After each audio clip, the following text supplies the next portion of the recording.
Hello, hello, hello, hello out there. How's everybody doing? Everybody's very conservative in New York, Christopher Wright. Here to present you with one of my infamous walk and talk videos. Hope you enjoy. And again, if you enjoy the content, remember, please like and subscribe and hit the little bell icon when you're finished so you'll be notified of future content. So with that said, what's the message of today's content? Well, as you guys can see by the title, what I'm going to try to do today is put a few subjects in one video, which won't be easy. So I'll be speaking a little bit fast, but as you see, a lot happened in the last few days where I got to try to cover it. So first, let me thank Charlie Kirk, Candace Owens, Brandon Tatum, and the whole Turning Point USA crew for setting up the Young Black Leadership Summit event. I had an amazing time. It was historical. Definitely a moment I'll never forget in the rest of my life.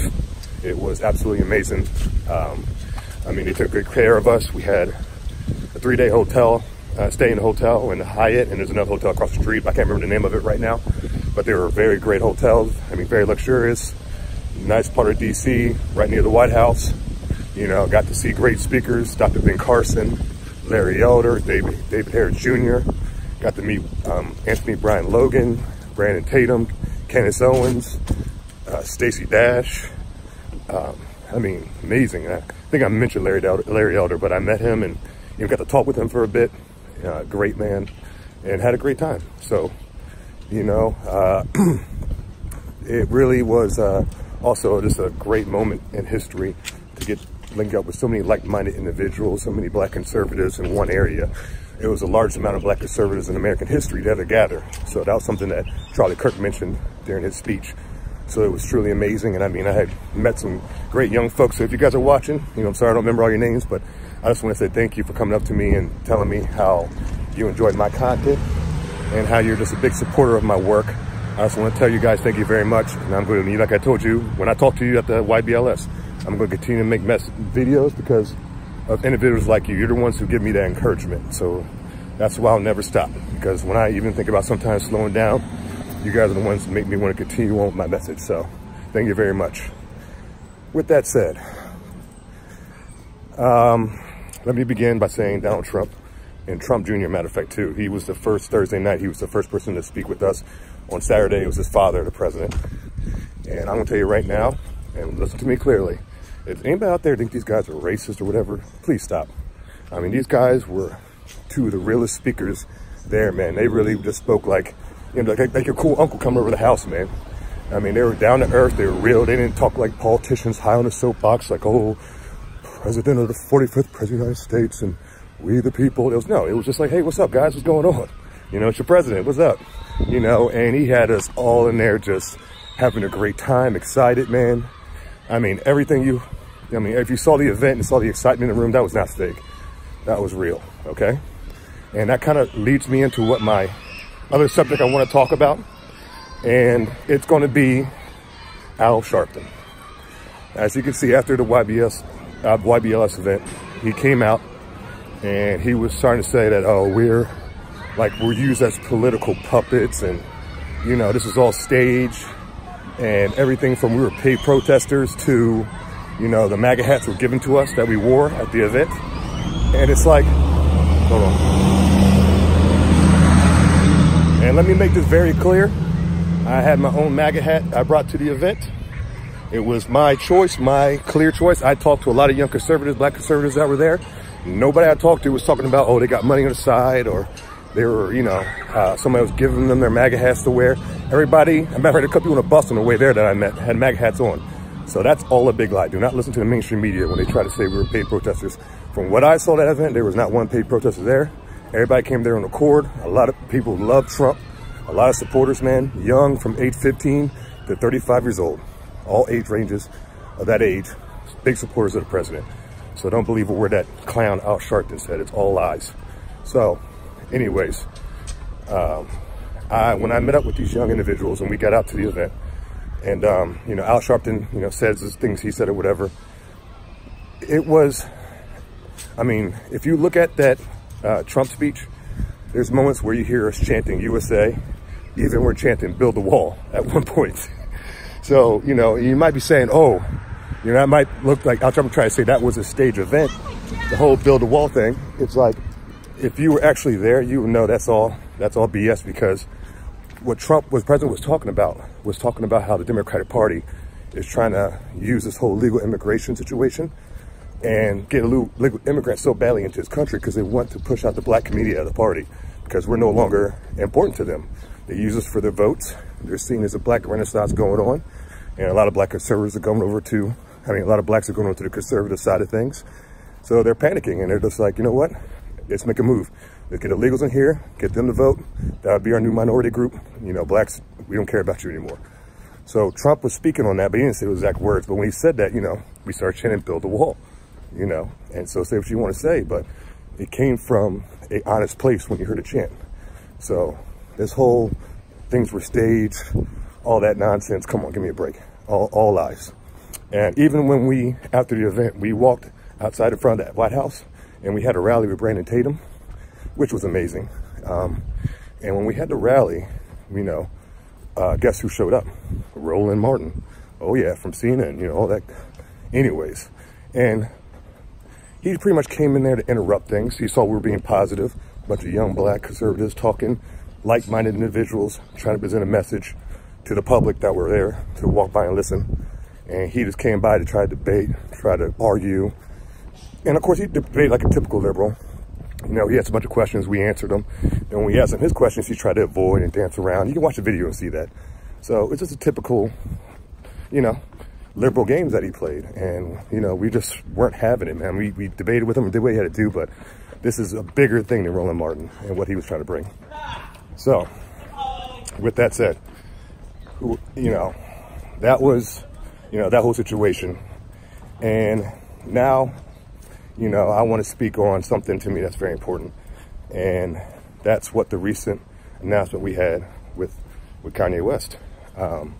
You know, when we did BLEXIT, and BLEXIT was huge, it was huge. It was the last day of the event, we had a gathering with Kansas Owens, Brandon Tatum, and they came out and made the announcement of BLEXIT and what it meant and what it was supposed to be. You know, it was blacks moving away from the Democratic Party and not necessarily becoming Republicans or, you know, that's what I'm choosing to be, conservative, not Republican, but conservative. But it was just about leaving the party, like walk away. So she made the announcement, and after she made the announcement, she mentioned that Kanye, you know, was part of the designs of the shirts. And, you know, he brought the shirts out, we were all wearing them. It was a huge thing, man. And as we saw today, or was it last night, Kanye went on Twitter and he mentioned that he thought that BLEXIT, he wanted to make clear that, you know, he wasn't a part of the BLEXIT movement, and it wasn't him who designed the shirt exactly. It was somebody he introduced Candace to. She came to him with advice about the design. He didn't like the initial design that she had, and he directed to another designer that he knew, that he felt would, you know, be able to fit what she needed. So, you know, she, you know, she did that and, you know, got the shirts out. And when she made the announcement at the event, she mentioned that Kanye was the designer. So Kanye went on Twitter and announced BLEXIT. Like I say, he's not a part of it. No, he's stepped away from it pretty much. And, you know, I felt disappointed initially when he made the announcement. But the reason why I can't be too upset is because, for one, he's done enough for the movement, okay? Kanye, I told you we need a celebrity voice, not an athlete, like a musician or an actor, and he was that voice.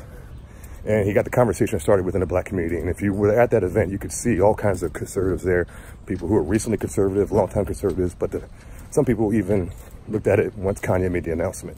So in my opinion, he did what he had to do for the community. And, you know, he's not Martin Luther King. He's not supposed to just lead black people into the promised land. That's not what he's here for. He was here to get the help, to get the conversation started, put that spark, and that's what he did. So when it comes to that, his mission was accomplished. And I do kind of see where he's coming with his point of view, because if you heard what Kanye was saying this whole time, when he's doing all these interviews and everything, he's pretty much saying, you know, he's about unity, about togetherness from both parties. You know, I remember he made that statement where he said he loved Donald Trump and Hillary Clinton. Whoa. You know, I don't know if I can make that statement, but, you know, he made that statement to let you know that I'm not here to cause any kind of division. Like, I don't care what side you're on, who you voted for, what you believe. I want everybody to be free, be united, come together. So that was his message, and that's all he came to do. He didn't come to be a politician. He didn't come to say, I'm Republican, I'm a Democrat, conservative. He just said unity. We all need to unite. We all need to sit down and discuss and move forward, which is a respectable message. Nothing wrong with that.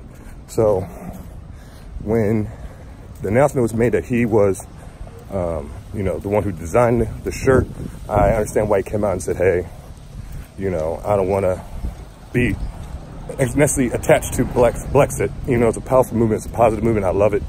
He didn't want to be attached to it because it does make you choose a side.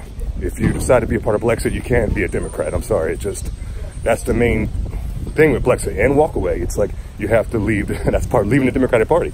So he didn't want to be forced to choose a side. So, you know, he made a decision, and it is what it is. You know, like I said, I was conservative before Kanye came out and said I like the way Kanye someone thinks, and I'm going to be conservative after. So his mission was accomplished from that end. Now, with that said, another subject I want to speak on, as you see, there's a couple names in here. I put in my headline, is of course Hillary, crooked Hillary, rotten Clinton, and the statement she made. And you saw she was at a recent interview where they questioned and they said, you know, asked her about, you know, I forgot which Holder, but, you know, Eric Holder is what the lady was meant to ask her about. But she mentioned another Holder's name. I forgot the gentleman's name right now. But when she said the wrong name, Hillary corrected her and said, oh, you're referring to, because they were referring to the they go low, we kick them line, which we know Eric Holder, that clown, said. But anyways, when we referred to that line, she said the wrong Holder's name. And when she said that, Hillary corrected her and said, no, you meant Eric Holder. And she said, I know they all look the same. I'm like, what? And then she started laughing. And then you can tell the lady that was interviewing was uncomfortable at first. She was like, oh gosh, what do I do? She was in that, you know, in PC brain freeze mode, like, oh, where do I go? And she kind of like, no. And then she started laughing along with Hillary. And then you saw the whole audience laughing. So that just shows you the leftist mentality where it's still at, you know, and especially with Hillary Clinton. You know, in the past, she's already showed she's racist. And that's why I told people, even when she was running, I'm like, the woman is racist. When they call Trump racist, I'm like, no, Hillary's racist. Hot sauce in the purse. And, you know, black men are super predators.